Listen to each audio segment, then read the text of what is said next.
اعوذ باللہ من الشیطان الرجیم بسم اللہ الرحمن الرحیم السلام علیکم ورحمۃ اللہ وبرکاتہ۔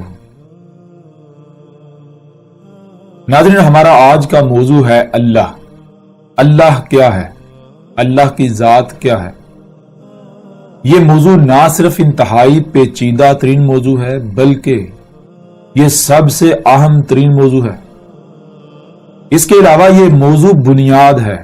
اللہ سبحانہ و تعالی نے پورے قرآن میں بار بار اس بات پر زور دیا کہ اللہ کو یاد کرو۔ اللہ وہ ذات تھی، اللہ تھا وہ جو تمہیں بھلا دیا گیا، جو تم بھول چکے۔ اللہ کو یاد کرو۔ جب تک کہ آپ کو اللہ یاد نہیں آئے گا اللہ کیا ہے، اللہ کون ہے، تب تک آپ حق کو پا ہی نہیں سکتے۔ جب تک آپ کو اللہ کا علم نہیں ہو جاتا تب تک حق کو پانا آپ کے لیے ناممکن حد تک مشکل ہوگا۔ اور پھر کوئی بھی چرب زبان، کوئی بھی رہنمائی کے لبادے میں راہزن آپ کو گمراہ کر سکتا ہے۔ آپ کی رہنمائی کے نام پر آپ سے اپنی خواہشات کی اتباع کروا سکتا ہے، آپ سے کچھ بھی کروا سکتا ہے، اللہ کے نام پر آپ سے کچھ بھی کروا سکتا ہے۔ پھر اس کے علاوہ آپ جانتے ہیں کہ کچھ آیات ہیں جن کو پیش کیا جاتا ہے اور پھر کیا کہا جاتا ہے، دیکھیں جی اللہ کے ہاں ایک ہی دین قابل قبول ہے اور وہ ہے دین اسلام۔ وہ آیات کون سی ہیں وہ آپ کے سامنے رکھتے ہیں، اور حقیقت کیا ہے وہ بھی ہر لحاظ سے آپ کے سامنے رکھتے ہیں۔ جیسا کہ سورہ آل عمران کی آیت نمبر 19 ہے، جس میں اللہ سبحانہ و تعالیٰ کا کہنا ہے ان الدین عند اللہ الاسلام، اور اس کا ترجمہ کچھ یوں کیا جاتا ہے جی اس میں کچھ شک نہیں، اللہ کے ہاں ایک ہی دین ہے، اور وہ کون سا دین ہے؟ وہ اسلام، دین اسلام۔ اور پھر کیا کہا جاتا ہے؟ پھر اس کی وضاحت، اس کی تشریح کچھ یوں کی جاتی ہے کہ جیسے اس وقت دنیا میں ایک دین جی ہندوازم ہے، عیسائیت ہے، یہودیت ہے، بدھزم ہے، اسی طرح ایک دین جو ہے، ایک دائرہ جو ہے اس کا نام اسلام ہے۔ یہ جو دائرہ اسلام ہے یہ وہ دین ہے کہ جو اللہ کے ہاں قابل قبول ہے۔ جو اس دائرے سے، اس دین اسلام سے باہر نکل گیا وہ کافر ہے، مرتد ہے، مشرک ہے، وہ اللہ کے ہاں قابل قبول نہیں ہے، وہ ہمیشہ ہمیشہ جہنم میں رہے گا۔ اس طرح اور آیات ہیں جیسے کہ سورہ آل عمران کی آیت نمبر 85 ہے، اس میں وَمَن يَبْتَغِ غَيْرَ الْإِسْلَامِ دِينًا فَلَن يَقْبَلَ مِنْهُ۔ پھر اس کا ترجمہ کو یوں کیا جاتا ہے کہ جو بھی اسلام کے علاوہ کوئی اور دین چاہے گا تو اللہ اس سے وہ دین قبول نہیں کرے گا۔ ایسے ہی ایک اور آیت ہے جو کہ سورہ المائدہ کی آیت نمبر 3 ہے۔ سورہ المائدہ کی آیت نمبر 3 میں اللہ سبحانہ و تعالیٰ کا کہنا ہے الَّيَوْمَ أَكْمَلْتُ لَكُمْ دِينَكُمْ وَأَتْمَمْتُ عَلَيْكُمْ نِعْمَتِي وَرَضِيتُ لَكُمُ الْإِسْلَامَ دِينًا۔ اور اس کا ترجمہ کچھ یوں کیا جاتا ہے آج ہم نے، یعنی آج کے دن ہم نے تمہارے لیے تمہارا دین مکمل کر دیا اور اپنی نعمتیں تم پر پوری کر دیں، اور تمہارے لیے اسلام کو دین پسند کیا۔ یعنی یہ آیت بھی جب بیان کی جاتی ہے تو اس کا ترجمہ یا اس کا مفہوم جو لیا جاتا ہے، اس کی جو وضاحت کی جاتی ہے وہ یہ کی جاتی ہے کہ آج سے 14 صدیہ قبل محمد علیہ السلام پر اللہ سبحانہ و تعالیٰ نے دین اسلام کو مکمل کر دیا، گویا کہ پہلے نامکمل تھا، اور اللہ نے اپنی نعمت پوری کر دی۔ دین اسلام جو ہے اس کو پسند کیا، اس کے علاوہ اللہ کے ہاں کوئی دین قابل قبول نہیں۔ اور دین اسلام سے مراد کیا لیا جاتا ہے؟ دین اسلام سے مراد یہ لیا جاتا ہے جو آج ہر کوئی جسے اسلام کہتا ہے یا سمجھتا ہے۔ اب ناظرین، اس میں کتنی حقیقت ہے؟ آیا یہ سچ ہے، یہ حق ہے، یہ حقیقت ہے، یا پھر حقیقت اس کے بالکل برعکس ہے؟ آپ اس وقت تک ان سوالات کے جوابات نہیں جان سکتے، آپ حق کو نہیں جان سکتے جب تک کہ آپ کو یہ علم نہیں ہو جاتا کہ اللہ کیا ہے۔ جب تک کہ آپ کو اللہ کا ہی علم نہیں تو آپ کو کیسے پتا چلے گا کہ اللہ کے ہاں قابل قبول کیا ہے اور کیا نہیں، اللہ کی پسند ناپسند کیا ہے کیا نہیں۔ اگر آپ کو اللہ ہی کا علم نہیں ہے تو پھر کوئی بھی کسی بھی شے کے اوپر اسلام کا لیبل لگا کر آپ کے سامنے پیش کر سکتا ہے بھائی یہ اسلام ہے، جیسا کہ آج کیا جا رہا ہے۔ آپ دیکھتے ہیں کہ درجنوں نہیں سینکڑوں فرقے ہیں، ہر کسی کا یہ دعویٰ ہے کہ یہی دین حق ہے، یعنی یہی دین اسلام ہے، لیکن کیا سارے کے سارے سچے ہیں؟ سب حق پر ہیں. اگر آپ ہندوازم کی بات لیں تو ہندو جو ہیں وہ کیا کہتے ہیں کہ ہم دین اسلام کے علاوہ کسی اور دین پر عمل کر رہے ہیں. نہیں، ان کا بھی یہی دعویٰ ہے کہ ہمارا ہی دین وہ دین ہے جو ایشور کے ہاں قابل قبول ہے. ایشور کون؟ اللہ، وہی ذات جسے آپ اللہ کہتے ہیں. فرق صرف یہ ہے کہ لفظ اسلام تو عربوں کی زبان کا لفظ ہے. جو ہند کے بھاسی ہیں وہ لفظ اسلام کا استعمال نہیں کرتے، جن کو آپ مشرکین ہند کہتے ہیں جو بت پرستی کر رہے ہیں. وہ لفظ اسلام اس لیے استعمال نہیں کرتے کیونکہ وہ اپنی زبان کا لفظ استعمال کرتے ہیں. اس طرح ذرا غور کریں کہ جب یہ جو لسان العرب ہے، عربوں کی زبان کا وجود ہی نہیں تھا، یا پیچھے چلے جائیں نوح علیہ السلام کے وقت، کیا نوح علیہ السلام کے وقت نوح علیہ السلام بھی یہی دین اسلام ہے، اسلام لفظ اسلام استعمال کرتے تھے؟ کیا موسیٰ علیہ السلام نے لفظ اسلام استعمال کیا؟ کیا عیسیٰ علیہ السلام نے لفظ اسلام استعمال کیا؟ نہیں. کیوں؟ کیونکہ ان کی زبان عربوں والی زبان نہیں تھی، عربوں کی زبان نہیں تھی. تو وہ جسے عربوں کی زبان میں اسلام کہا جا رہا ہے اسے اپنی زبان میں وہ نام دے رہے ہیں، اپنی زبان میں پکار رہے ہیں، اپنی زبان میں وہ الفاظ دے رہے ہیں. بہرحال اسلام کیا ہے آگے چل پر اس کے اوپر یعنی بات ہوگی اور تفصیل کے ساتھ بات ہوگی، اور الحمدللہ آپ کو حال لحاظ سے سمجھ بھی آئے گی، آپ کو کسی قسم کی کوئی پریشانی لاحق نہیں ہوگی، کوئی الجھن کا شکار آپ نہیں ہوں گے. لیکن اس سے پہلے جو ضروری ہے، جو بنیاد ہے، بنیاد یہ ہے کہ اللہ کیا ہے، اللہ کی ذات کیا ہے. جب تک کہ اللہ کا علم نہیں ہو جاتا، جب تک کہ اللہ کو نہیں جان لیا جاتا، تب تک کوئی بھی آپ کو گمراہ کر سکتا ہے. کوئی بھی کسی بھی دین کے اوپر، کسی بھی مذہب کے اوپر، کسی بھی طریقے کے اوپر اسلام کا لیبل چپکا کر آپ کو گمراہ کر سکتا ہے. آپ کے سامنے وہ دین اسلام کے نام پر وہ اپنا طریقہ، اپنا کلیہ، اپنا فارمولہ آپ کے سامنے پیش کر سکتا ہے، اور آپ کے لیے اسے قبول کرنا آسان ہو جائے گا. آپ اس کی باتوں کا شکار ہو جائیں گے، اس کی چرب زبانی کا شکار ہو جائیں گے. تو یہ ہے اللہ کیا ہے. اب آتے ہیں اس موضوع پر جو کہ بنیاد ہے. اگر آپ کو اللہ کا علم نہیں ہے، بار بار اس بات پر زور اس لیے دیا جا رہا ہے کہ پورے قرآن میں اللہ سبحانہ و تعالی نے بار بار اس بات پر زور دیا ہے کہ اللہ کو جانو، یاد کرو وہ جو تمہیں بھلا دیا گیا، جو تم بھول چکے. اور کیا تھا جو تم بھول چکے؟ اللہ تھا. قرآن میں یہاں تک موجود ہے، یہاں تک لکھا ہوا ہے کہ آپ اس وقت تک الصلاۃ قائم ہی نہیں کر سکتے جب تک کہ آپ کو اللہ کا علم نہیں ہو جاتا. کیوں؟ جب تک آپ کو اللہ کا علم نہیں ہوگا اس وقت تک آپ جان ہی نہیں سکتے کہ صلاۃ ہے کیا اور اسے قائم کیسے کرنا ہے. یہ تو بہت دور کی بات ہے. جیسے ہم آگے چلیں گے صلاۃ کے موضوع پر بات ہوگی تو اللہ کے فضل سے ایسی تمام آیات بھی آپ کے سامنے رکھیں گے. بہرحال اللہ کیا ہے آپ جانتے ہیں کہ یہودی ہوں، عیسائی ہوں، ہندو ہوں، بدھ مت ہوں، یا وہ لوگ جو خود کو مسلمان کہلواتے ہیں، ان سب کے ہاں یعنی ان کا یوں سمجھے کہ مشترکہ یہ عقیدہ اور نظریہ ہے کہ اللہ کائنات سے الگ اوپر آسمانوں پر بیٹھا ہوا ہے، اوپر آسمانوں میں موجود ہے. جو آسمانوں میں بیٹھا نیچے سب کچھ دیکھ رہا ہے، نظام چلا رہا ہے، لوگوں کی دعائیں سن رہا ہے، ان کو قبول کرتا ہے، رد کرتا ہے. یعنی کہ آپ یہ بات جانتے ہیں کہ تقریباً ہر کسی کا یا اکثریت کا یہ عقیدہ اور نظریہ ہے کہ کائنات الگ ہے اور اللہ الگ ہے. اور جب سائنس نے ان رازوں سے پردہ اٹھایا کہ کچھ بھی بغیر خالق کے وجود میں نہیں آ سکتا،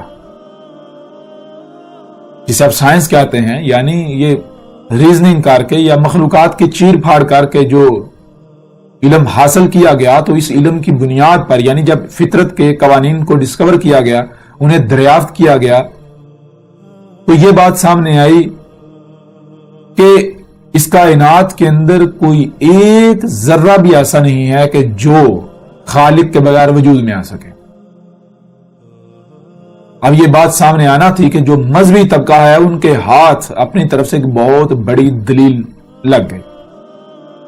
مذہبی طبقے نے جو سائنسی طبقہ ہے یا جو خود کو ملحد کہتے ہیں، ان کو کہنا شروع کر دیا کہ جب اس کائنات میں چھوٹے سے چھوٹا ذرہ جو ہے وہ بھی خود بخود سے وجود میں نہیں آ سکتا بغیر خالق کے، بغیر بنانے والے کے، تو پھر اتنی بڑی کائنات خود بخود سے کیسے وجود میں آ گئی؟ اب بلا شک و شبہ یہ ایک بہت بڑی دلیل ہے، بہت بڑی بات ہے جو کہ جھنجھوڑ کے رکھ دینے والی ہے۔ بھائی ظاہر ہے اگر چھوٹی سے چھوٹی چیز بغیر خالق کے وجود میں نہیں آ سکتی تو پھر اتنی بڑی کائنات یہ خود بخود کیسے وجود میں آ گئی؟ یہ بغیر خلق کرنے والے کے، بغیر خالق کے، بغیر بنانے والے کے کیسے وجود میں آ گئی؟ تو لہٰذا ہوا یوں کہ ایک بڑی تعداد میں لوگ جو ہیں وہ اس دلیل سے متاثر ہو گئے، لیکن اب دوسری طرف سے ایک نیا سوال اٹھ کھڑا ہوا، یعنی مذہبی طبقہ جن کو ملحد کہتا ہے، جن کو سائنسی طبقہ کہتا ہے یا جو بھی نام دیتا ہے، ان لوگوں نے اسی کے اوپر ایک سوال کھڑا کر دیا۔ وہ سوال یہ، انہوں نے یہ کہا کہ جس بنیاد پر تم اللہ کا وجود ثابت کر رہے ہو اسی بنیاد پر اس کا وجود کا لازم ہو جاتا ہے، اسی بنیاد پر جسے تم اللہ ثابت کر رہے ہو، جسے تم اللہ کہہ رہے ہو، اس کا ارادہ ہو جاتا ہے۔ کیسے؟ ذرا غور کرو، جب چھوٹے سے چھوٹا ذرہ بھی بغیر خالق کے وجود میں نہیں آ سکتا، بنانے والے کے بغیر وجود میں نہیں آ سکتا، تو جس نے اتنی بڑی کائنات بنائی وہ کتنا بڑا ہوگا، وہ کتنا عظیم ہوگا؟ تو جب چھوٹے سے چھوٹا ذرہ خود بخود وجود میں نہیں آ سکتا، بغیر خالق کے وجود میں نہیں آ سکتا، تو اتنی بڑی کائنات کو بنانے والا خود بخود کیسے وجود میں آ گیا؟ پھر ظاہر ہے، بتاؤ، اس کو بھی بنانے والا کوئی نہ کوئی ہوگا۔ اب جب یہ سوال اٹھایا گیا، حالانکہ یہ سوال بالکل اپنی جگہ پر سوال ہے، یہ ویلڈ سوال ہے، لیکن مذہبی طبقے کی طرف سے اس پر اعتراض اٹھایا گیا۔ وہ اعتراض یہ اٹھایا گیا کہ اگر اس سوال کا جواب دیا جائے گا کہ اس کو جس نے خلق کیا وہ اللہ ہے، تو پھر سوال وہیں کا وہیں رہے گا کہ پھر اس کو کس نے خلق کیا، وہ کیسے وجود میں آ گیا؟ تو یوں ایک نہ ختم ہونے والا سوالات کا سلسلہ چل پڑے گا جس کا کوئی جواب ہی نہیں، جس کی کوئی حد ہی نہیں۔ تو یوں جو مذہبی طبقہ ہے وہ یہ کہتا ہے کہ یہ سوال ہی نہیں ہے، یہ بے بنیاد سوال ہے، اس سے آگے نہیں جانا چاہیے، یہیں تک رہنا چاہیے۔ اور پھر یہاں پر آ کر اپنی طرف سے ایک بہت بڑی دلیل پیش کرتے ہیں، وہ یہ کہ محمد علیہ السلام سے منسوب کرتے ہیں، اور واقعتاً محمد علیہ السلام نے ایسا کہا بھی تھا۔ وہ یہ کہ محمد علیہ السلام نے کہا تھا کہ شیطان تمہارے پاس آئے گا، وہ تم سے سوال کرے گا کہ اس کو کس نے خلق کیا؟ تم کہو گے اللہ نے۔ اس کو کس نے خلق کیا؟ اللہ نے۔ اس کو اللہ نے، اس کو اللہ نے۔ یعنی چیز یہ کہ جب آپ سے سوال کیا جائے گا اس کو کس نے خلق کیا، اس کو کس نے خلق کیا، آپ جواب دو گے اللہ نے، تو اس سے یہ بات ثابت ہوگی کہ بغیر خالق کے کچھ بھی وجود میں نہیں آ سکتا۔ تو سامنے والا یہ سوال کرے گا کہ جب کچھ بھی بغیر خالق کے وجود میں نہیں آ سکتا، کچھ بھی بغیر بنانے والے کے وجود میں نہیں آ سکتا، تو جس نے اتنی بڑی کائنات بنائی وہ کیسے وجود میں آ گیا؟ تو وہاں پر محمد علیہ السلام نے کہا اس سوال کا جواب سورہ اخلاص ہے۔ اور پھر مذہبی طبقہ کیا کرتا ہے؟ مذہبی طبقہ یہ کرتا ہے، کہتا ہے اے ملحدو دیکھو، یہی آج سے 14 صدیاں قبل محمد علیہ السلام نے کہا تھا کہ شیطان تمہارے پاس آئے گا، وہ شیطان ہوگا جو تم سے سوال کرے گا کہ اس کو کس نے خلق کیا، اس کو کس نے کیا، اس کو کس نے خلق کیا۔ جب تم جواب دو گے اللہ نے، تو کہے گا کہ جب بغیر خالق کے کچھ وجود میں نہیں آ سکتا تو پھر اللہ کو کس نے خلق کیا؟ تو محمد علیہ السلام نے کہا تھا اس کا جواب کیا؟ اس کا جواب سورہ اخلاص ہے۔ تو آؤ ہم تمہیں جواب دیتے ہیں۔ جواب کیا ہے؟ پھر آگے سے سورہ اخلاص کا ترجمہ پڑھ کے سنا دیتے ہیں۔ سورہ اخلاص کا ترجمہ پڑھ کے، ترجمہ کیا ہے مثال کے طور پر آپ کے سامنے رکھ دیتے ہیں ترجمہ بھی۔ ترجمہ کیا ہے؟ جیسا کہ اس وقت ہمارے سامنے ہے فتح محمد جالندری کا ترجمہ، اور اس میں کیا ہے؟ کہو کہ وہ ذات پاک جس کا نام اللہ ہے ایک ہے، معبود برحق جو بے نیاز ہے، نہ کسی کا باپ ہے اور نہ کسی کا بیٹا، اور کوئی اس کا ہمسر نہیں۔ اب یہ ترجمہ پڑھ کے کہہ دیا جاتا ہے ملحدو ہم نے تمہارا جواب دے دیا، ہم نے تمہارے سوال کا جواب دے دیا۔ لیکن ناظرین سوال یہ پیدا ہوتا ہے کہ جواب کہتے کسے ہیں؟ جواب تو کہتے ہیں جو سوال کو کالعدم کر دے، جو سوال کا وجود مٹا دے، جو سائل کو لاجواب کر دے، جو سائل کی زبان بند کر دے، جو سائل کی بولتی بند کر دے، اس کے پاس کوئی سوال نہ رہے، جواب تو اسے کہتے ہیں۔ اب میں آپ سے سوال کرتا ہوں، مثال کے طور پر اگر آپ سے کوئی سوال کرتا ہے، میں آپ سے سوال کرتا ہوں یا آپ مجھ سے سوال کرتے ہیں کہ بتاؤ جب چھوٹے سے چھوٹا ذرہ بغیر خالق کے وجود میں نہیں آ سکتا تو جس نے اتنی بڑی کائنات خالق کی وہ خود بخود کیسے وجود میں آ گیا؟ اور آپ میرے سامنے سورہ اخلاص کا ترجمہ پڑھ دیں یا میں آپ کے سامنے سورہ اخلاص کا اس طرح ترجمہ پڑھ دوں تو کیا آپ کا سوال ختم ہو جائے گا؟ یا پھر آپ کا سوال تو وہیں کا وہیں رہے گا؟ جب سوال وہیں کا وہیں ہے، سوال ختم نہیں ہوا تو اس کا جواب کہیں گے یا جہالت کہیں گے؟ جواب تو نہ ہوا پھر۔ اور اگر محمد علیہ السلام یہ کہہ رہے ہیں کہ اس سوال کا جواب سورہ اخلاص ہے تو پھر ہے، کیوں؟ محمد علیہ السلام جھوٹے نہیں ہو سکتے۔ اگر ہم مانتے ہیں کہ وہ اللہ کے رسول تھے، اللہ کے بھیجے ہوئے تھے، تو بلا شک و شبہ سورہ اخلاص جو ہے وہ اس سوال کا جواب ہے۔ لیکن اگر آپ ترجمہ پڑھتے ہیں اور سوال ختم نہیں ہوتا، یہ جواب ثابت نہیں ہوتا، تو اس کا مطلب کیا ہے؟ جو آپ پڑھ رہے ہیں وہ آپ محمد علیہ السلام سے منسوب کر کے یا قرآن سے منسوب کر کے جھوٹ بول رہے ہیں، آپ اللہ پر افطرا کر رہے ہیں۔ پیچھے عربی جو لسان العرب کے اندر ہے، عربوں کی زبان کے اندر ایسا کچھ بھی نہیں لکھا ہوا جو آپ ترجمے کی صورت میں پڑھ رہے ہیں۔ اگر وہی آپ پڑھ رہے ہوں، وہی آپ بول رہے ہوں جو عربی کے اندر ہے، جو اصل متن ہے، تو پھر سوال کو تو ختم ہو جانا چاہیے تھا۔ لیکن آپ ذرا غور کریں کہ آج تک ایسا ہوا کہ کوئی بھی ملحد آپ سے سوال کرتا ہے، کوئی بھی شخص آپ سے یہ سوال کرتا ہے تو آپ اس کے سامنے سورہ اخلاص کا ترجمہ پڑھیں یا سورہ اخلاص پڑھیں اور اس کا سوال ختم ہو گیا ہو؟ کیا آج تک ایسا ہوا؟ نہیں ہوا۔ آج ہم آپ پر واضح کریں گے کہ محمد علیہ السلام نے سچ کہا تھا، اور آج تک جو دجل اور دھوکے سے کام لیا جاتا رہا، تراجم کے نام پر جو قرآن سے کھلواڑ کیا گیا، اس کی حقیقت بھی آپ کے سامنے آ جائے گی۔ اور الحمدللہ اللہ کے فضل سے ہر لحاظ سے بالکل کھل کر آپ کے اوپر واضح ہو جائے گا کہ اللہ کیا ہے۔ اور وہ یہ جو سوال ہے کہ جب چھوٹے سے چھوٹا ذرہ بھی خود سے وجود میں نہیں آ سکتا بغیر خالق کے، بغیر بنانے والے کے، تو جس نے اتنی بڑی کائنات خلق کی وہ خود کیسے وجود میں آ گیا؟ یہ سوال اور اس کے علاوہ جتنے بھی سوالات ہیں، یہ تمام کے تمام سوالات مٹ جائیں گے۔ دنیا کی کوئی طاقت اعتراض نہیں اٹھا سکے گی، کوئی سوال نہیں اٹھا سکے گی۔ حقیقت اس طرح بالکل کھل کر سامنے آ جائے گی۔ تو اب آتے ہیں سورہ اخلاص کی طرف۔ سورہ اخلاص کی پہلی آیت ہے قل هو اللہ احد۔ مجموعی طور پر یہ ہمیں 4 الفاظ نظر آ رہے ہیں، اور یہ جو 4 الفاظ ہیں یہ بنیادی طور پر 4 الفاظ نہیں ہیں، ان میں ایک تو لفظ ہے اور 3 جملے ہیں۔ اور اگر بات کو سمجھنا ہے تو سب سے بہترین طریقہ یہ ہے کہ جو جملے ہیں ان کو توڑ کر الفاظ میں تقسیم کر لیں، تو کہیں پر بھی کوئی اعتراض نہیں اٹھا سکے گا بھائی آپ نے اس لفظ کا ترجمہ کیا، ترجمانی کیا بیان کر دیا، اس سے مراد کیا لیا۔ کیونکہ جب آپ جملوں کو توڑ کے الفاظ کو الگ الگ کریں گے تو ورڈ بائی ورڈ دیکھ لیں، حقیقت آپ کے سامنے آ جائے گی، کوئی اعتراض کر نہیں سکتا۔ بہرحال تو پہلی آیت ہے قل هو اللہ احد، قل هو اللہ احد۔ 4 الفاظ ہمیں نظر آ رہے ہیں۔ پہلا ہے قل، قل کسے کہتے ہیں؟ کہہ۔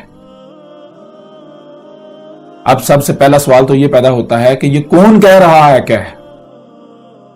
راجم اٹھا کے دیکھ لیں، یہ کہا جا رہا ہے جی اللہ کہہ رہا ہے کہ کہو، کہہ، کیا کہہ؟ جی اللہ ایک ہے۔ میں آپ سے سوال کرتا ہوں کہ کیا آپ جانتے ہیں اللہ کیا ہے؟ جب آپ کو علم ہی نہیں اللہ کیا ہے تو آپ کیسے کہہ سکتے ہیں کہ آپ کو اللہ کہہ رہا ہے کہ کہہ؟ اور اگر آپ یہ کہیں کہ قرآن میں لکھا ہوا ہے، قرآن اللہ کا کلام ہے، ہم مانتے ہیں، تو کیا پوری دنیا مانتی ہے؟ کیا پوری دنیا کے لیے یہ دلیل ہے؟ نہیں۔ اگر آپ کو کوئی کہہ رہا ہے کہ کہہ وہ اللہ ایک ہے تو اس کا مطلب کون کہہ رہا ہے؟ یہ اللہ تو نہیں کہہ رہا، یہ تو مولوی آپ کو کہہ رہا ہے، جو سامنے آپ کو بیٹھا ہوا وہ کہہ رہا ہے۔ کیونکہ جب آپ کو علم ہی نہیں اللہ کہہ ہے تو آپ کیسے کہہ سکتے ہیں جی مجھے اللہ کہہ رہا ہے کہ؟ بہرحال چیز یہ ہے کہ کل کہہ، کون کہہ رہا ہے کہ؟ واقعتا اللہ ہی کہہ رہا ہے کہ، لیکن کیسے اللہ کہہ رہا ہے؟ جیسے اللہ کا قانون ہے۔ اب یہ کسی کو علم نہیں۔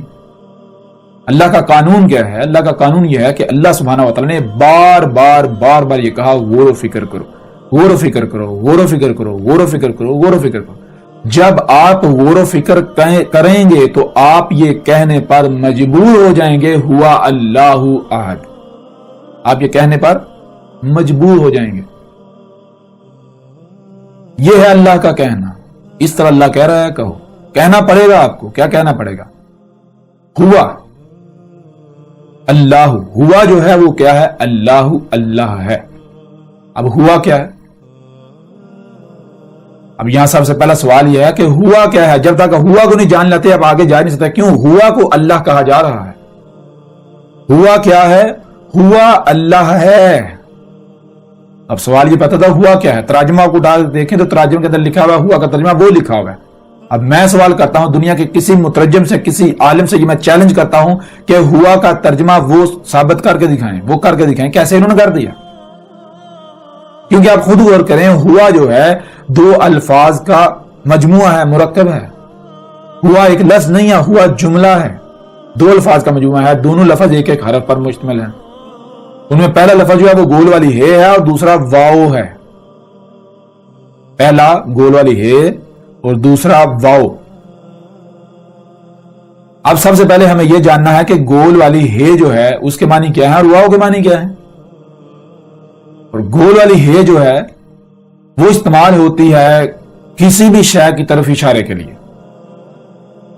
گول والی ہے کسی بھی شے کی طرف اشارے کے لیے استعمال ہوتی ہے. اب جب کسی شے کی طرف اشارہ کیا جاتا ہے تو سوال یہ پیدا ہوتا ہے کہ کس شے کی طرف اشارہ کیا جا رہا ہے. کیوں؟ کیونکہ اشیاء تو غائب بھی ہیں اور حاضر بھی ہیں.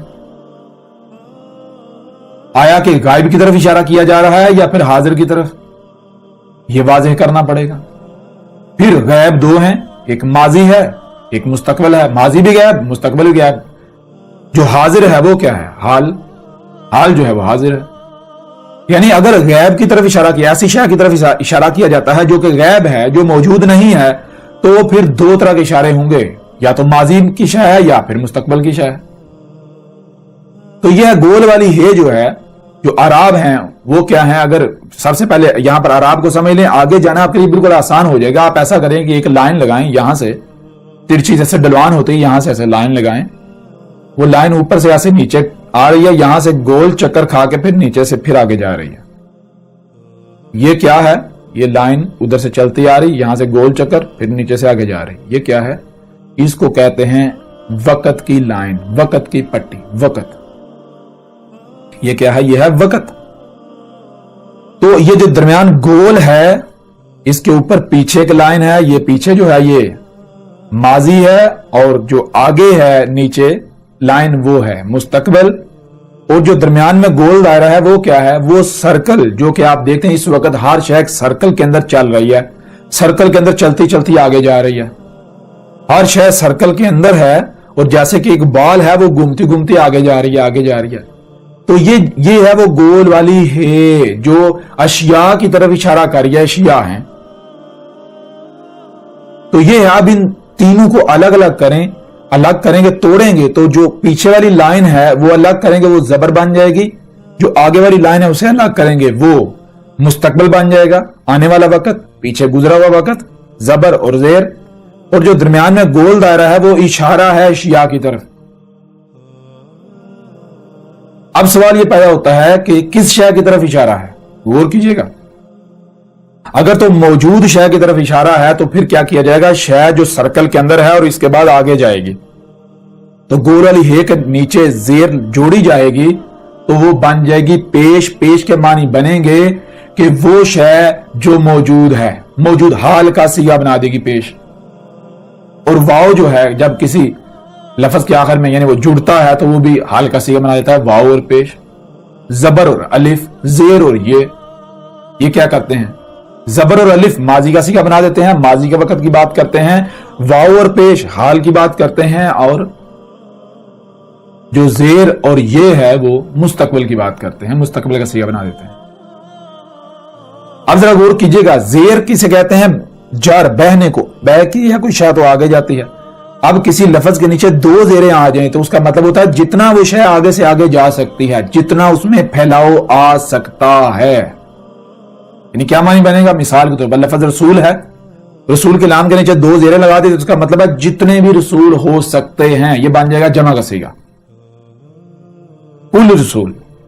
لفظ نبی ہے, اس کے نیچے دو زیریں لگا دیں, یہ بن جائے گا جمع کا صیغہ, جتنے بھی رسول ہو سکتے ہیں. اور اگر آپ دو زبریں لگائیں گے تو اس کے لیے سب سے پہلے آپ کو روک لگانی پڑے گی، کیونکہ زبر ماضی میں لے کے جاتی ہے، دو زبریں جتنا پیچھے سے پیچھے جا سکتے ہیں، جتنا پیچھے سے پیچھے جا سکتے ہیں، تو سب سے پہلے کیا کرنا ہے، روک لگانی پڑے گی۔ یہ عربی کا اصول ہے کہ جہاں بھی دو زبریں استعمال ہوگی وہاں الف لازم استعمال ہوگا۔ کیوں؟ کیونکہ الف جو ہے پہلے رکاوٹ لگاتا ہے، بھائی اس سے پیچھے جانا ہے، آگے نہیں، یہاں سے پیچھے جانا ہے، پیچھے، پیچھے سے پیچھے، پیچھے سے پیچھے، پیچھے سے پیچھے، پیچھے سے پیچھے، جتنا پیچھے جا سکتے ہیں۔ جیسے لفظ رسولا، رسول کی لام کے اوپر جب دو زبریں آئیں گی تو ساتھ الف لگا جائے۔ الف کا مطلب کیا؟ اب یہاں سے اپنے پیچھے جانا ہے، کتنا پیچھے؟ دو زبریں آئیں گی تو جتنا پیچھے جا سکتے ہیں، تو جتنا پیچھے جائیں گے کتنا جائیں گے؟ رسول کم سے کم ہوتے جائیں گے، کم سے کم ہوتا کم سے کم ایک رسول ہے، تو رسولہ یا رسولن اس کا معنی کیا بنے گا؟ ایک رسول، یعنی دو زبریں آئیں گی تو جتنا پیچھے سے پیچھے جا سکتے ہیں، شے کو سکیڑا جا سکتا ہے، پیچھے لے جا سکتا ہے۔ اگر دو زیریں آئیں گی تو جتنا پھیلاؤ آ سکتا ہے، زبر آئے گی ماضی کا صیغہ، زیر آئے گی مستقبل، اور گول والی ہے کے ساتھ زیر جڑ جائے گی جو کہ پیش بن جائے گی، یہ بن جائے گا حال۔ اور ایک ہوتی ہیں دو پیش، ایک پیش ہوتی ہے اور ایک الٹی پیش ہوتی ہے۔ اس کا مطلب کیا ہوتا ہے؟ اس کا مطلب ہے گول والی ہے جو ہے وہ اور ساتھ زیر جڑی، یہ پیش بن گئی۔ گول والی ہے جو ہے یہ اشارہ کریے شے، اور آگے زیر جو ساتھ جڑی پیش بن گئی، تو شے کون سی شے؟ وہ شے جو آگے جا رہی ہے، اور کہاں تک آگے جا رہی ہے؟ یہاں تک تھم گئی، یہاں تک، یہاں مستقبل میں یہاں تک گئی، یہ پیش، یہاں تک شے۔ یہاں سے پھر گول والی ہے، گول والا دائرہ بنا کے پھر واپس لے جاتے ہیں، یعنی شے یہاں ہی، یہاں سے پھر یہ شے یہاں پر موجود ہے، اس کے بعد پھر واپس جا رہی ہے۔ مطلب کیا کہ جب دو پیش آتی ہیں، ایک پیش سیدھی ایک الٹی، تو اس کا مطلب یہ بنتا ہے ایک ایسی شے جو اپنے اول سے لے کر آخر تک موجود ہے، جب تک موجود ہے اس پورے وقت کا احاطہ کیا جا رہا ہوتا ہے۔ تو یہ تھے اعراب، اور اعراب یہ کیا ہے؟ یہ فطرت کی زبان ہے۔ اعراب صرف زبان سے آ او ای کرنے کے لیے نہیں ہے۔ کسی کو آ او ای زبان ٹیڑھا میڑا کرنا آتا ہو نہ آتا ہو، اس سے کوئی فرق نہیں پڑتا۔ اصل چیز یہ ہے کہ پتہ ہونا چاہیے اعراب ہیں کیا۔ جیسا کہ مثال کے طور پر قرآن کے اندر لے سکیں لفظ اللہ، اللہ کی جو ہے گول ہے، اس کے اوپر زبر بھی آتی ہے، زیر بھی آتی ہے، پیش بھی آتی ہے، لیکن آج تک کسی نے یہ فرق دیکھا؟ کوئی بھی فرق نہیں دیکھا، سب کے سب فرق ہوتا ہے۔ اللہ جو ہے، اللہ کہہ رہا ہے میں العزیز الحکیم ہوں، اللہ جو بھی کام کرتا ہے اس میں رائی برابر بھی فرق نہیں کرتا، وہ بالکل پرفیکٹ کرتا ہے۔ اگر کہیں کوئی فرق رکھتا ہے تو فرق لازم ہے، لیکن آج تک کسی نے یہ فرق جو ہے وہ سامنے رکھا، مد نظر رکھا؟ ہر کوئی فرق کو نظر انداز کر سکتا ہے۔ جہاں اللہ ہے وہاں بھی ترجمہ اللہ، جہاں اللہ ہی ہے وہاں بھی ترجمہ اللہ، جہاں اللہ ہے وہاں بھی ترجمہ اللہ۔ یہ کیا مذاق ہے کہ اللہ العزیز الحکیم نہیں ہے؟ عملی طور پر اللہ کے العزیز الحکیم ہونے کا کفر کیا جا رہا ہے۔ بہرحال یہ چیز ہے کہ اعراب آپ کے سامنے رکھ دیجیے۔ اب ذرا غور کریں، قل ہوا اللہ، ہوا کیا ہے؟ ہوا اللہ ہے۔ اب ہوا آپ کو بتایا تھا، ہوا جملہ ہے، دو الفاظ کا مجموعہ ہے، ایک گول والی ہے اور ایک واو ہے۔ گول والی ہے آپ کو پتا چل گیا کہ شے کی طرف اشارہ ہے۔ کون سی شے کی طرف اشارہ؟ غائب کی طرف یا پھر حاضر کی طرف؟ غائب دو ہیں، ماضی اور مستقبل، یعنی اگر اس شے کی طرف اشارہ کیا جائے گا جو آگے مستقبل میں آنی ہے تو گول والی ہے کے نیچے زیر آئے گی، اور اگر اس شے کی طرف اشارہ کیا جا رہا ہے جو پیچھے ماضی میں جو گزر چکی تو گول والی ہے کے اوپر زبر آ جائے گی، اور اگر اس شے کی طرف اشارہ کیا جا رہا ہے جو اس وقت موجود ہے تو گول والی ہے کے اوپر پیش آ جائے گی۔ تو یہاں دیکھیں کیا ہے، یہاں گول والی ہے کے اوپر پیش ہے، تو معنی کیا بنے گا؟ اس شے کی طرف اشارہ کیا جا رہا ہے جو شے موجود ہے۔ اب آپ ذرا غور کریں کہ آپ کو اپنے ارد گرد کچھ بھی موجود نظر آ رہا ہے؟ کچھ موجود ہے؟ جب آپ دیکھیں گے تو آپ کو بہت کچھ نظر آئے گا۔ مثال کے طور پر آپ کو درخت نظر آئیں گے۔ اب سوال یہ پیدا ہوتا ہے کیا درخت اللہ ہے؟ نہیں، آگے اس سوال کا جواب دیا جائے واو، واو کا معنی کیا ہے؟ اور واو کے اوپر زبر ہے۔ زبر کیا کرتی ہے؟ آپ کو پہلے بتا دیا، ماضی کا صیغہ بنا دیتی ہے۔ تو اب ہوا کے معنی کیا بنیں گے؟ کہ جو موجود ہے، جو کچھ بھی موجود ہے، غور کرو اس میں، دیکھو کیا موجود ہے۔ جو موجود ہے اور کرتے جاؤ، درخت اور چرند اور پرند اور سمندر اور پہاڑ اور زمین اور چاند اور سورج اور ستارے، یعنی اور کرتے جاؤ جب تک کہ اور واو جو ہے اور ماضی کا صیغہ نہیں بن جاتا، ماضی میں نہیں چلا جاتا۔ جب اور ختم ہو کر ماضی میں چلا جائے گا اور مٹ جائے گا تو جو وجود سامنے آئے گا وہ کیا ہے؟ اللہ، اللہ ہے، اللہ کی ہے پر پیش ہے جو کہ حال کا صیغہ بنا رہی ہے۔ اس کا معنی بنے گا اللہ، اس کا معنی بنے گا اللہ ہے۔ کل ذرا غور کریں, اللہ سبحانہ وتعالی نے بار بار غور و فکر کا حکم دیا. تو جب آپ غور و فکر کریں گے, اللہ نے کس میں غور و فکر کا حکم دیا؟ اللہ سبحانہ وتعالی نے پورے قرآن میں بار بار کہا کہ زمین و آسمانوں میں جو کچھ بھی ہے یہ اللہ کی آیات ہیں, ان میں غور و فکر کرو, تمہیں پتہ چل جائے گا اللہ کیا ہے. اپنی ہی ذات میں غور کر لو, تمہیں پتہ چل جائے گا اللہ کیا ہے. تو جب آپ غور و فکر کریں گے تو آپ کو کیا ملے گا؟ آپ کسی ایک مخلوق میں بھی غور کریں گے تو وہ مخلوق آگے دوسری مخلوق کی طرف لے جائے گی, وہ اگلی کی طرف لے جائے گی, وہ اگلی کی طرف لے جائے گی. کیوں کہ یہ کائنات, یہ وجود بالکل ایسے ہے جیسے ایک مشین کے اندر پرزے ہوتے ہیں جو ہر پرزہ دوسرے کے ساتھ ربط قائم ہوتا ہے. جیسے آپ کے جسم کے اندر مثال کے طور پر پورا جسم چھپا دیا, جیسے ناخن ننگا ہے تو ناخن میں غور کیا جائے گا, اس کے پیچھے پڑا جائے گا تو آگے یہ پور آ جائے گی, اس کے آگے یعنی کہ دوسری پور, اس کے آگے پوری انگلی آ جائے گی, اس طرح ہتھیلی آ جائے گی, پورا ہاتھ آ جائے گا, آگے بازو آ جائے گا. یہ اور کرتے کرتے کرتے ایک وقت آئے گا کہ اور ختم ہو جائے گا اور پورا وجود. تو یہ ہے جب آپ زمین و آسمانوں میں غور کریں گے, تفکر کریں گے, سوچ و بچار کریں گے, غور و فکر کریں گے تو یہ اور ہوتا جائے گا. وہ جو موجود ہے اور ہوا ہوتا جائے گا, اور درخت اور چرند اور پرند اس طرح آپ آگے بڑھتے جائیں گے, اور کرتے جائیں گے, اور جب کرتے جائیں گے ایک وقت آئے گا اور ختم ہو جائے گا. تو جب اور ختم ہو جائے اور ماضی میں چلا جائے تو جو وجود سامنے آئے گا وہ کیا ہے؟ اللہ اللہ ہے. اب یہاں سوال یہ پیدا ہوتا ہے کہ اللہ کیا, اس کا مطلب یہ درخت بھی اللہ, سمندر بھی اللہ, پہاڑ بھی اللہ, وہ بھی اللہ, وہ بھی اللہ, وہ بھی اللہ. کہ اللہ کہتا ہے نہیں, اس کا جواب یہ نہیں ہے, اس کا مطلب یہ نہیں ہے. کیا ہے جواب؟ یہ ہے احدن. احد کی دال کے اوپر دو پیش ہیں, ایک پیش سیدھی اور ایک الٹی, اور آپ کو بتا دیں اس کا معنی کیا ہے, مطلب کیا ہے اس کا, ذرا غور کیجئے گا. سب سے پہلے تو احد کیا ہے؟ احد دو الفاظ کا مجموعہ ہے, مرکب جملہ ہے. شروع میں الف ہے اور آگے حد ہے. الف شروع میں آئے, عربی کا اصول ہے کہ وہ سوالیہ بنا دیتا ہے. مثال کے طور پر اگر آپ پڑھتے ہیں اللہ اکبر تو اس کا معنی کیا ہے؟ اللہ اللہ ہے, یہاں سوال یہ پیدا ہوتا ہے اللہ کیا ہے, آگے ہے اکبر, کابرہ کے پیچھے الف ہے. الف سوالیہ بناتا ہے, کابرہ کا معنی ہے بڑا, تو اکبر کے معنی بنتے ہیں کیا ہے بڑا, کیا ہے بڑا. تو جو بڑا ثابت ہو جائے وہ اللہ ہے. بہت آسان ہے. بالکل اسی طرح احد, حد ہے اور پیچھے الف ہے, الف سوالیہ بنا دیتا ہے اور آگے حد ہے. حد کسے کہتے ہیں؟ حد کہتے ہیں جس سے آگے کچھ ہے ہی نہیں, جس سے آگے جا ہی نہیں جا سکتا, جس کے آگے جانا ناممکن ہے, آگے آپ جا ہی نہیں سکتے. تو احد, احد کے معنی کیا ہے؟ وہ جس کے آگے آپ جا ہی نہیں سکتے. یعنی آپ اور کرتے جاؤ, اور کرتے جاؤ, جب حد آ جائے آگے آپ جا ہی نہ سکیں تو وہ کیا ہو؟ ایک ہی وجود.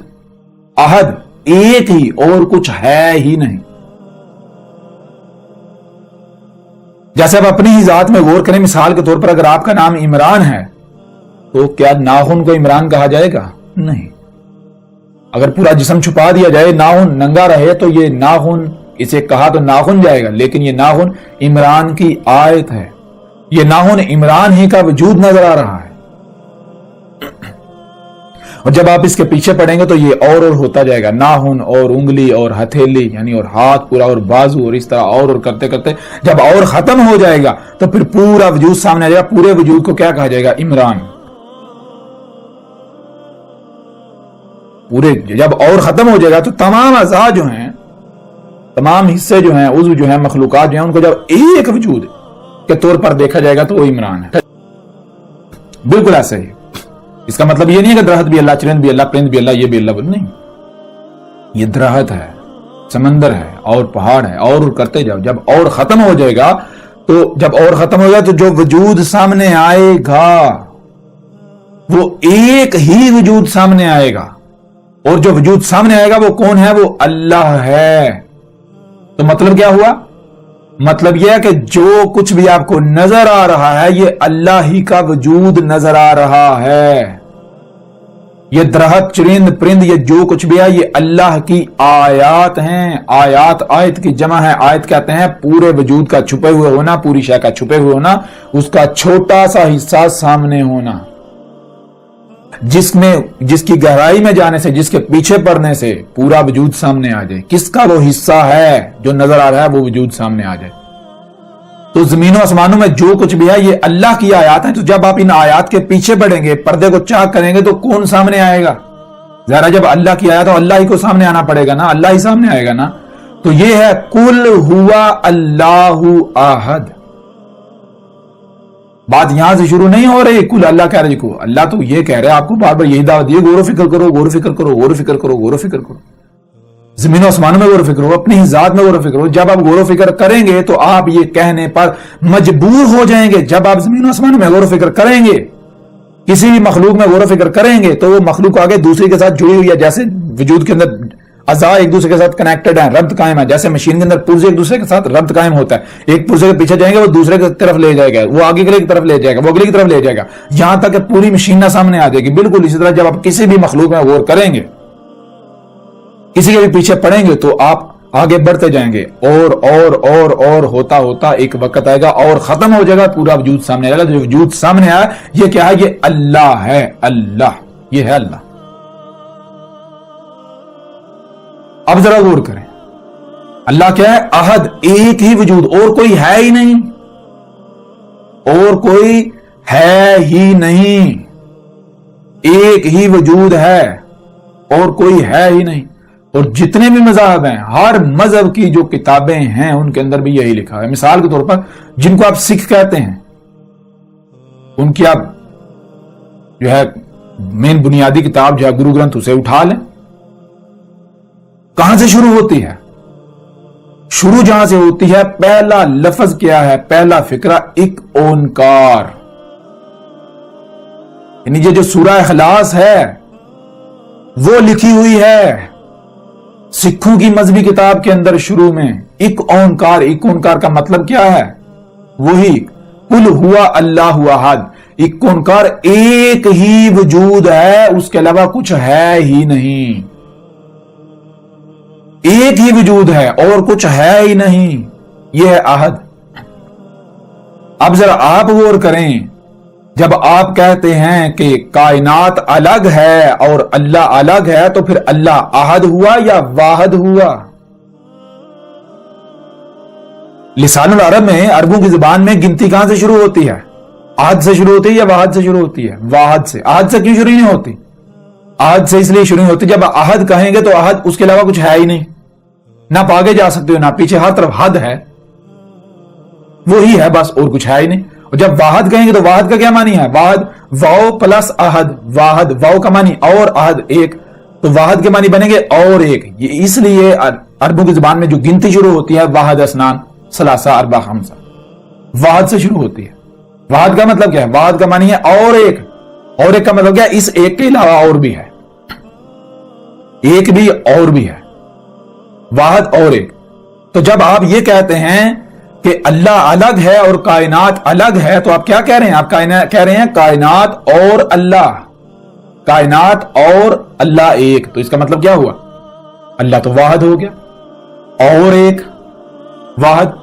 اللہ قرآن میں بار بار کہہ رہے ہیں اللہ احد ہے, احد ہے, احد ہے, احد ہے. آپ کہہ رہے ہیں واحد ہے, واحد ہے, واحد ہے. جب آپ کہتے ہیں اللہ الگ ہے, کائنات الگ ہے, آپ الگ ہیں, اللہ الگ ہے, تو آپ کیا کہہ رہے ہیں؟ آپ تو کہہ رہے ہیں اللہ واحد ہے, آپ اور ایک اللہ, کائنات اور ایک اللہ. اس کو کیا کہیں گے؟ اس کو لسان العرب میں واحد کہیں گے. کہاں قرآن میں واحد لکھا ہوا ہے؟ اللہ کہہ رہے ہیں میں احد ہوں, احد ہوں, احد ہوں. آپ کہہ رہے ہیں نہیں, اللہ واحد ہے, واحد ہے, واحد ہے. احد کا مطلب کیا ہے؟ ایک ہی وجود ہے اور کچھ ہے ہی نہیں. اور آپ کہہ رہے ہیں اللہ واحد ہے اور ایک, کائنات الگ ہے, اللہ الگ ہے, آسمان الگ ہیں, اللہ الگ ہے. تو جب آسمان الگ ہیں, اللہ الگ ہے, تو کیا ہوا؟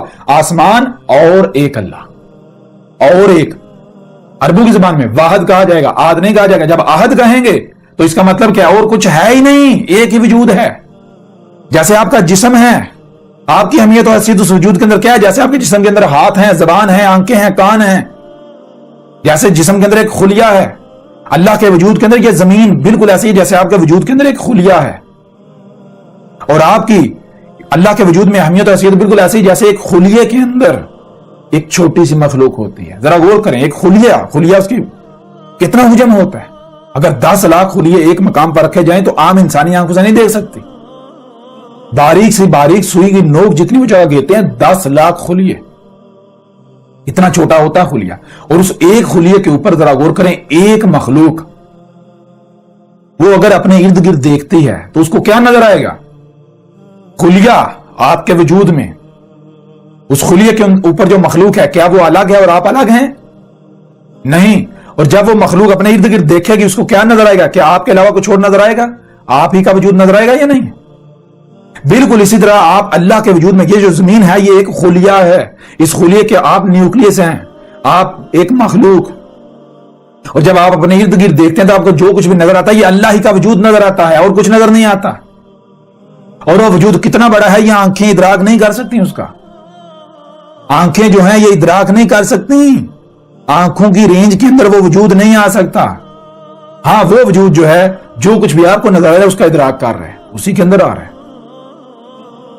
تو یہ ہے جب آپ یہ کہتے ہیں کائنات الگ ہے اللہ الگ ہے, تو اس کا مطلب کیا ہے؟ اس کا مطلب یہ ہے آپ اپنی زبان سے یہ دعویٰ کر رہے ہیں کہ اللہ احد نہیں اللہ واحد ہے.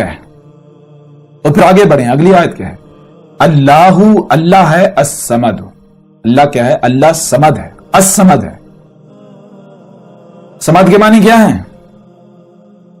صمد کہتے ہیں مثال کے طور پر اگر آپ کچھ بھی کرتے ہیں تو اس میں کوئی دوسرا ہے ہی نہیں, کسی دوسرے کا کوئی کنٹریبیوشن ہے ہی نہیں, آپ کو کسی دوسرے کی ضرورت پڑتی ہی نہیں ہے. اگر آپ نے کوئی کام کیا تو وہ بھی آپ خود ہیں, جس سے کیا وہ بھی خود, جو کرنے والا وہ بھی خود. یہ ہے الصمد. آپ ذرا غور کریں کہ اللہ الگ ہے کائنات الگ ہے, تو کائنات بنانے کے لیے اللہ کائنات کا محتاج ہوا یا نہیں؟ اللہ صمد کیسے ہو سکتا ہے؟ اگر اللہ جو ہے دیکھیں جی اللہ کائنات الگ ہے, اللہ الگ ہے اور اللہ بارشیں برسا رہا ہے, تو میں آپ کو کہتا ہوں کہ اگر سمندر کو ہٹا دیں, پانی کو ہٹا دیں, ہواؤں کو ہٹا دیں تو اللہ بارش برسا سکتا ہے؟ پھر ممکن ہی نہیں ہے. اللہ تو پھر محتاج, اس کا مطلب اللہ تو محتاج ہو گیا سمندروں کا. اگر سمندر الگ ہے اللہ الگ ہے, ہوائیں الگ ہیں اللہ الگ ہے, تو اس کا مطلب پھر کیا؟ اللہ تو بارش برسانے کے لیے سمندروں کا محتاج, پانی کا محتاج, ہواؤں کا محتاج, فضا کا محتاج. سمد تو نہ ہوا پھر. اللہ کیا؟ اللہ ہے اللہ الصمد, اللہ صمد ہے. صمد کا مطلب کیا ہے؟ صمد کسے کہتے ہیں؟ الصمد ہونے کے لیے سب سے پہلی شرط ہے ایک ہی وجود کا ہونا, بس کوئی دوسرا ہے ہی نہیں, جو کچھ ہے ایک ہی وجود ہے. پھر جو خلق ہو رہا ہے وہ بھی خود ہے, کوئی دوسرا ہے ہی نہیں. جس سے خلق کیا جا رہا ہے وہ بھی خود ہے, کوئی دوسرا ہے ہی نہیں. اور جو خلق کر رہا ہے وہ بھی خود ہے, کوئی دوسرا ہے ہی نہیں. یہ ہے اللہ الصمد. اللہ کیا ہے؟ الصمد ہے. یہ جو کچھ بھی نظر آ رہا ہے دیکھو, جو خلق ہو رہا ہے کس سے خلق ہو رہا ہے؟ انرجی ہے جسے لسان عرب میں نور کہتے ہیں. نور سے سب کچھ, نور ہی مختلف شکلوں میں ڈلتا جا رہا ہے. تو ڈالنے والا کون ہے؟ یہی مخلوقات. خالق کے طور پر کون سامنے آئے گا؟ یہی مخلوقات. مثال کے طور پر آپ ایک گندم کے پودے کی مثال ہے, گندم کا پودا اگتا ہے, خلق ہوتا ہے, تو کون خلق کرتا ہے؟ ذرا غور کریں. سمندروں کو ہٹا دیں, ہواؤں کو ہٹا دیں, زمین کو ہٹا دیں, گندم کا پودا خلق ہو سکتا ہے؟ نہیں. جب آپ گندم کے پودے میں کسی بھی فصل, کسی درخت کی خلق میں غور کریں گے تو آپ کے سامنے کون آئے گا؟ یہی زمین آئے گی, مخلوقات آئیں گی, سمندر آئے گا, ہوائیں آئیں گی, فضا آئے گی, یہی مخلوقات آپ کے سامنے آئیں گے. جس سے خلق ہو رہا ہے یہی میٹیریل, یہی مخلوقات. آپ مخلوقات کا مجموعہ خالق کی صورت میں آپ کے سامنے آئے گا. خالق بھی مخلوقات جو خلق ہو رہے ہیں, یعنی کہ یہی وہی ذات ہی آپ کو ہر صورت نظر آئے گی.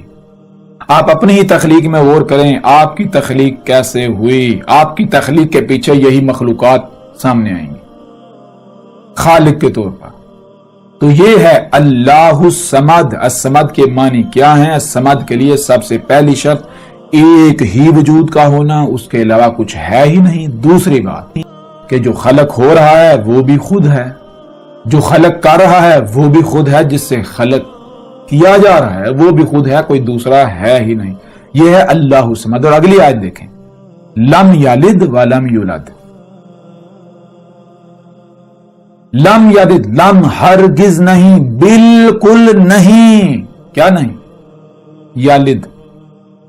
یلد کے معنی کیا ہے؟ لد کسے کہتے ہیں پہلے یہ جانیں. لد کہتے ہیں لسان عرب کے اندر ایک وجود کا دوسرے وجود سے الگ ہونا، ایک وجود کا دوسرے وجود سے الگ ہونا، یا ایک وجود دوسرے وجود کو خود سے الگ کرے، ایک وجود دوسرے وجود سے الگ ہو، اس کو کہتے ہیں لد۔ تو یلد کیا ہے؟ یالد یعنی لم یلد، ہرگز یلد نہیں۔ کیا یلد کا مطلب کیا ہے؟ کہ اس اللہ ایسا ہرگز نہیں، اس نے ہرگز ایسے نہیں کیا کہ اس نے خود سے ایک دوسرا وجود الگ کر دیا ہو، اس نے کوئی دوسرا وجود الگ کیا ہو، ایسا ہے ہی نہیں، ایک ہی ہے بس۔ ایسا نہیں ہے کہ اس نے ایک وجود الگ وجود بنا دیا، نہیں۔ یہ کس کی نفی کی جا رہی ہے؟ یہ اسی کی نفی کی جا رہی ہے۔ مثال آپ کسی سے پوچھتے ہیں اللہ کیا ہے، کہتے ہیں کائنات الگ، اللہ الگ۔ تو کائنات کو کس نے الگ کیا؟ کہتے ہیں کائنات کو اللہ نے پیدا کیا۔ پھر مطلب کیا ہوا؟ کون وجود میں لے کر آیا کائنات کو؟ اللہ۔ تو یہ یلد ہو گیا یا نہیں؟ جب کائنات الگ سے ایک وجود ہے اور اللہ وجود میں لے کر آیا تو اس کو لسان العرب کے اندر، عربوں کی زبان میں یلد کہتے ہیں۔ اللہ نے کائنات کو ایک الگ وجود دیا، یہ ہے الگ وجود آنا، یلد۔ اللہ کہہ رہا ہے میں نے کچھ بھی ایک دوسرا وجود نہیں الگ کیا، کوئی بھی وجود الگ نہیں کیا، ایک ہی ہوں اور کچھ ہے ہی نہیں۔ اور آگے کیا ہے؟ وَلَمْ يُولَدْ، اور نہ ہی اللہ کسی سے الگ ہوا، یعنی نہ ہی ایسا ہے کہ ایک کا وجود الگ ہے اور اللہ الگ ہے، نہیں، ایسا ہے ہی نہیں۔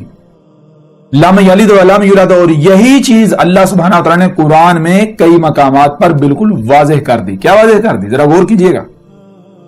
ان میں ایک سورت ہے سورہ البقرہ کی آیت نمبر 116، جس میں یہ کہا جا رہا ہے وَقَالُوا اتَّخَذَ اللَّهُ وَلَدًا سُبْحَانَهُ بَل لَّهُ مَا فِي السَّمَاوَاتِ وَالْأَرْضِ، یعنی وقالو، اور کہہ رہے ہیں۔ کیا کہہ رہے ہیں؟ یہ حال کا سیگا اس وقت کی بات ہو رہی ہے۔ اللہ کہہ رہا ہے، اس وقت کہہ رہا ہے کہ یہ لوگ کہہ رہے ہیں، کیا کہہ رہے ہیں؟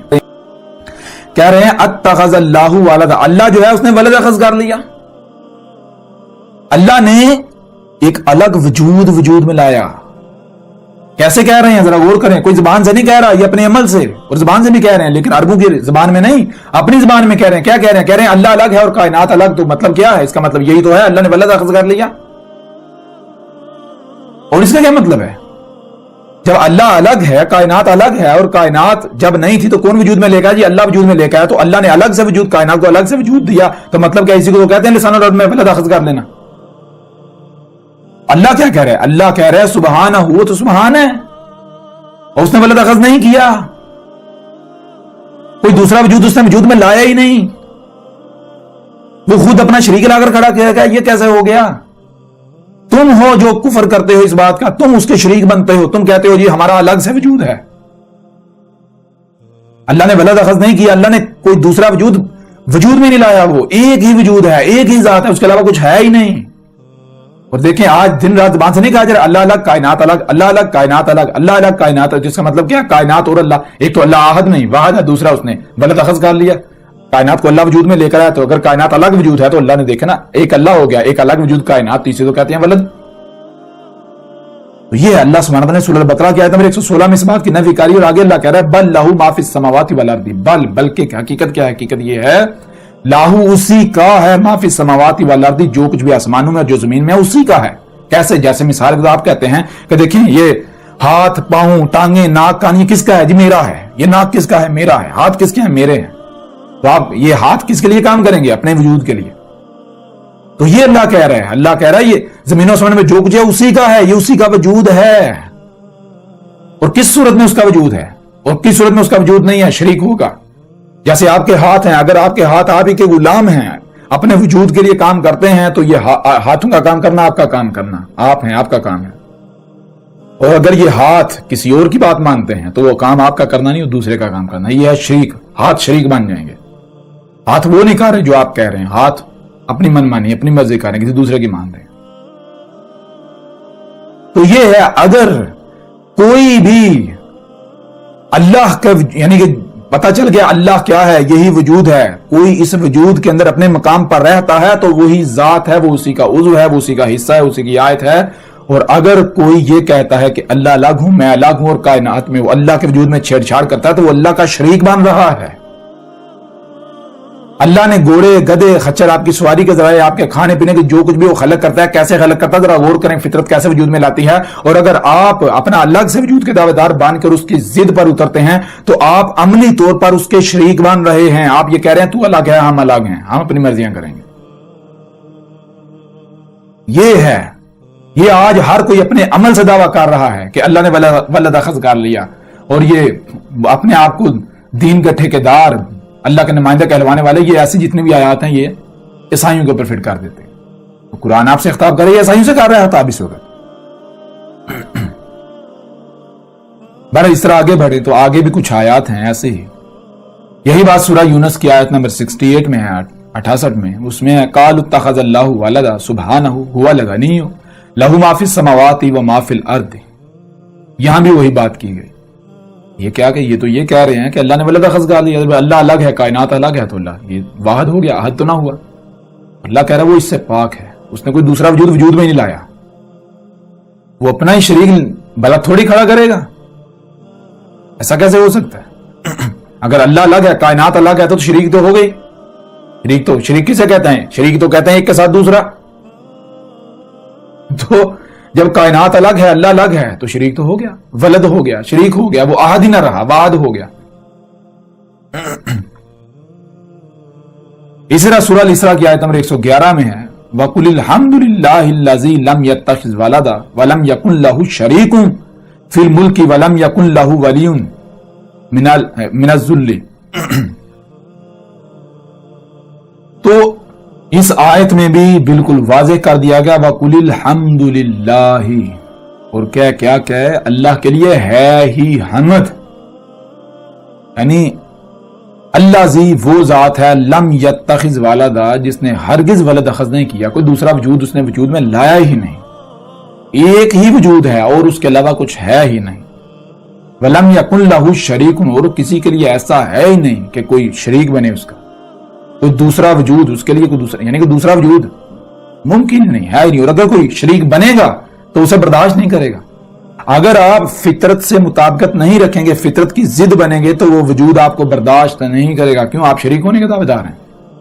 اگر آپ اسی کا وجود بنیں گے، اپنا مقام پہچانیں گے، جیسے مشین کے اندر پرزہ ہوتا ہے، اپنے مقام پر فٹ ہو جائے تو وہ مشین ہے، اور اگر اپنے مقام پر فٹ نہیں ہوتا تو وہ مشین کے ساتھ مطابقت نہیں رکھ رہا، اس کے ساتھ ضد بن چکا ہے، تو مشین اسے برداشت نہیں کرے گی. بالکل اس طرح اگر آپ جس مقصد کے لیے آپ کو وجود میں لائے، اگر آپ اسی جو آپ کی لائن ہے اس پر قائم ہو کر اپنے مقصد کو پورا کرتے ہیں تو آپ کا اپنا کوئی وجود ہے ہی نہیں، وہی ایک وجود ہے. آپ کا دیکھنا اسی کا دیکھنا، آپ کا بولنا اسی کا بولنا، آپ کا کام اسی کا کام. اور اگر آپ اس مقام پر قائم نہیں ہوتے، آپ کہتے ہیں میرا الگ وجود ہے، اللہ الگ ہے، تو آپ تو اس کے شریک بن رہے ہیں. تو لہذا شریک کو برداشت کرے گا؟ کبھی بھی برداشت نہیں کرے گا. اس کے لیے ہے ہی حمد. تو جس کے کام میں حمد ہے وہ اس کا وجود ہے، جس کے کام میں حمد نہیں ہے، جس میں حمد نہیں ہے وہ اس کا شریک بن رہا ہے. اب آپ دیکھیں آپ کیا کر رہے ہیں. اس طرح سورہ الکہف کی آیت نمبر 4 میں بھی ہے وَيُنذِرَ الَّذِينَ قَالُوا اتَّخَذَ اللَّهُ وَلَدًا. اور بھی آیات ہیں جیسا کہ سورہ مریم کی آیت نمبر 35 میں بھی ہے. اور یعنی کہ اس کے علاوہ اور بھی کافی ساری آیات ہیں. سورہ الانبیاء کی آیت نمبر 26 بھی ہے. سورہ المومنون کی آیت نمبر 91 بھی ہے. سورہ الفرقان کی آیت نمبر 2 بھی ہے الذی لہ ملک السماوات والارض ولم یتخذ ولدا ولم یکن لہ شریک فی الملک وخلق کل شیء فقدرہ تقدیرا. تو بہرحال جو بات ہم نے کی، جو بات ہم کر رہے تھے وہ یہ ہے کہ اللہ سبحانہ وتعالی نے بالکل واضح کر دیا سورہ اخلاص کی آیت نمبر لم یلد ولم یولد. بھائی نہ تو اس نے کوئی وجود الگ کیا ہے اور نہ ہی وہ کسی سے الگ ہوا ہے. ظاہر بات اگر الگ کرے گا تو احد نہیں رہے گا، واحد ہو جائے گا. ایک وہ جو وجود اس نے وجود میں لایا ہے، ایک وہ خود واحد. اور اگر وہ یعنی کہ وہ کسی سے الگ ہوا تو جس سے الگ ہوا ہے ایک وہ، اور جو الگ ہوا ہے ایک وہ، تو یہ احد نہیں واحد ہو گیا، دو ہو گئے. اللہ کیا کہہ رہا ہے؟ قل ہوا اللہ احد، اور صرف احد نہیں، احد، جب تک جو موجود ہے ایک ہی وجود تو یہ اللہ ہے، تو جو پیچھے ماضی میں چلا جاتا ہے وہ اللہ ہا ہو جاتا ہے، اور جو آگے مستقبل میں آنا ہے وہ اللہ ہی ہوتا ہے، اور جو سرکل چل رہا ہے احدن، ایک ہی وجود جو موجود چل رہا ہے یہ ہے اللہ، اللہ ہے۔ اور آگے دیکھیں ذرا غور کریں، وَلَمْ يَكُنْ لَهُ كُفُوًا أَحَدٌ، یہاں بھی احد، وا اور لم ہرگز نہیں، بالکل نہیں، یکن یہ ہو رہا ہے، ہو جائے، لہو اس کے لیے، کس کے لیے؟ جو بھی یہ دعویٰ کرے کہ میں اللہ ہوں، تو دیکھیں کیا وہ احد ثابت ہوتا ہے؟ ایک ہی وجود ثابت ہوتا ہے۔ مثال کا کوئی بندہ ہے، کوئی شخص ہے، وہ کہتا ہے جی میں اللہ ہوں، تو اس سے پوچھیں کیا تو اللہ ہے؟ اس سے مراد یہ ہے کہ یہ جو 5-6 فٹ کا بشری جسم ہے یہ ہے تو اللہ؟ تو اگر وہ کہے ہاں یہ میں اللہ ہوں، تو دیکھیں وہ احد ثابت ہوتا ہے؟ وہ تو احد ثابت نہیں ہوتا، کیوں؟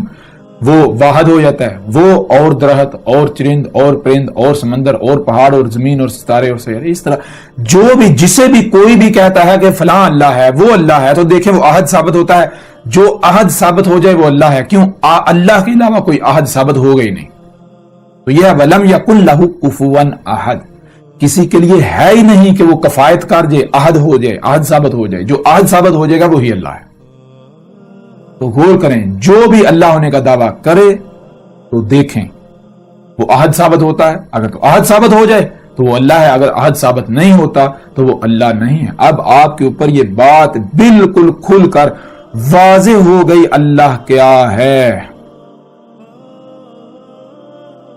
اللہ کوئی کائنات سے الگ اوپر آسمانوں پر چڑھ کر نہیں بیٹھا ہوا۔ یہ عقیدہ نظریہ کن کا تھا؟ ذرا غور کریں، سورہ الجمعہ کی آیت نمبر 2 کو اٹھا لیں، اس کے علاوہ اور بھی آیات ہیں آپ کے سامنے رکھتے ہیں، ان میں اللہ سبحانہ و تعالیٰ کا کیا کہنا ہے۔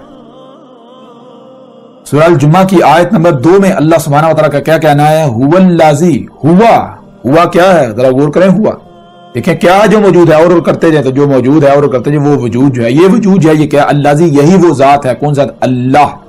ہوا الذی، ہوا ہی اللہ کی ذات ہے، اللہ ہے۔ آگے کیا؟ بعث فی الامین رسولا، بیس کیا تھا امین میں ایک رسول، منہم، انہی سے۔ اور جب بیس ہوتا ہے تو کیا کر رہا ہے؟ یتلو، تلاوہ کر رہا ہے، یعنی پوری ترتیب کے ساتھ، حکمت کے ساتھ اللہ کی آیات کو کھول کھول کر واضح کر رہا ہے۔ وہی علیہم آیات ہی، ان پر اس کی آیات جو ہیں، اسی کی آیات کھول کھول کر پوری ترتیب کے ساتھ واضح کر رہا ہے۔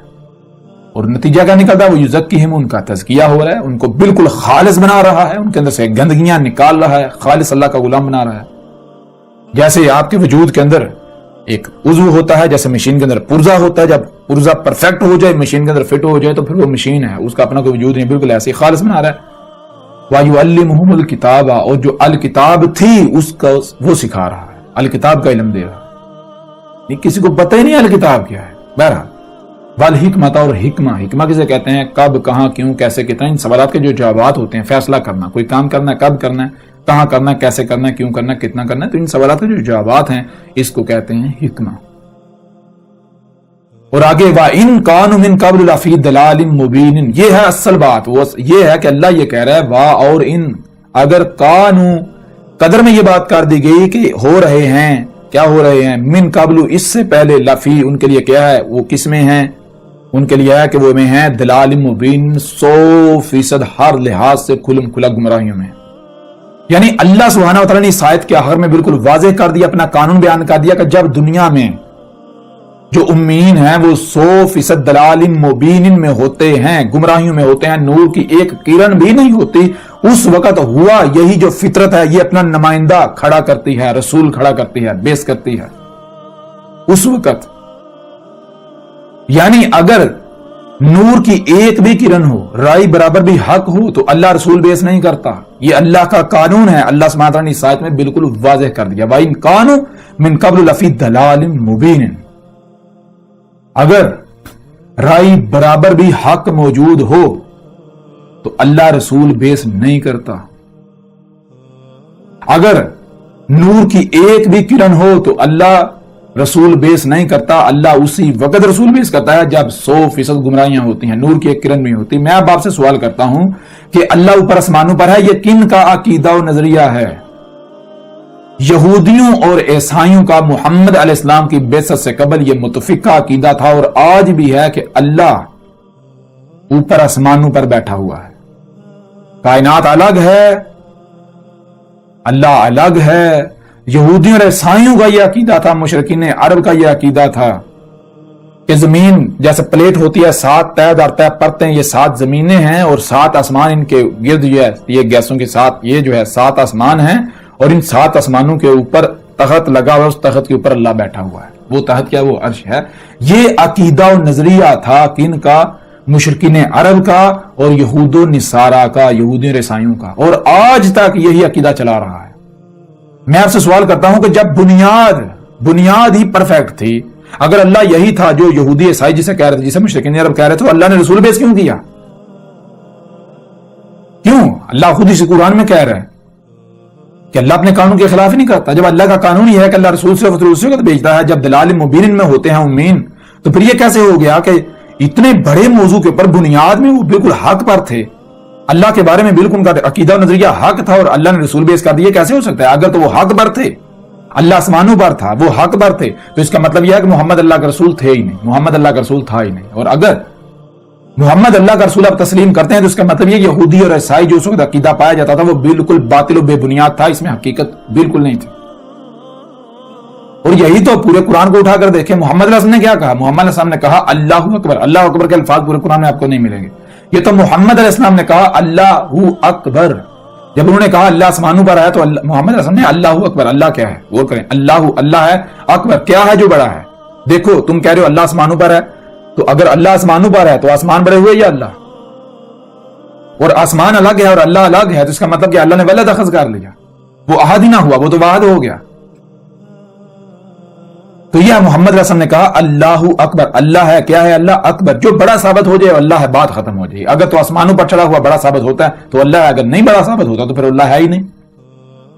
اگر آسمانوں پر چڑھا ہوا احد ثابت ہو جاتا تو وہ اللہ ہے، اگر وہ آسمانوں پر چڑھا ہوا احد ثابت نہیں ہوتا تو وہ اللہ ہے نہیں۔ وہ تمہارے اپنے عقائد و نظریات ہیں، اور یہی چیز قرآن کے اندر ہے۔ اس وقت دیکھیں مانا کتنوں نے تھا، محمد علیہ السلام نے تو حق حال لحاظ سے کھول کھول کر واضح کر دیا تھا، لیکن مانا کتنوں نے، تسلیم کتنوں نے کیا؟